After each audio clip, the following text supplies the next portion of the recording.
కనుమరుగవుతున్న నాటక పద్యాలను మీ కనుల ముందుకు తెస్తున్న మీ కాశీ విశ్వనాథాచార్య.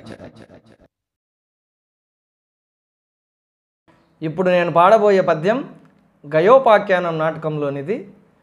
గయుణ్ణి చంపెదనని శ్రీకృష్ణుడు, కాపాడేదనని అర్జునుడు ప్రతిజ్ఞలు చేసిన తరువాత వారి యుద్ధాన్ని నివారించడానికి అర్జునుని భార్య అయిన సుభద్రాదేవి తన అన్నగారైన శ్రీకృష్ణుని ప్రాధేయపడడానికి వెళ్ళిన సందర్భంలోనిది.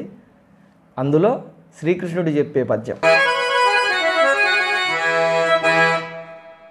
అవునవును, తప్పు నీ మగనిది కాదు, నాదే. ఏలయనా నీ నాధునకు నేను మేనమరందినై ఉదయమును దుట యొక్క తప్పు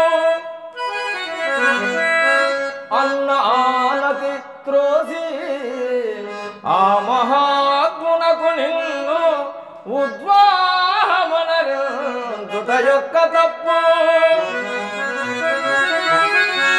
చిన్ననాటను గోలే చెలిమిమై వారికి ఉపకారములు చేయుట యొక్క తప్పు గర్వితమతి వారుగా నించు దౌష్టంబునప్పరికి చుట యొక్క తప్పు. సుభద్ర ఒప్పులే మేము చేయుట యొక్క తప్పు. తప్పు చేయకయుండుటయే గొప్ప తప్పు. అన్ని తప్పులు మాయందు ఉన్నవబల తలచి చూడ పార్థుని తప్పు గలవే.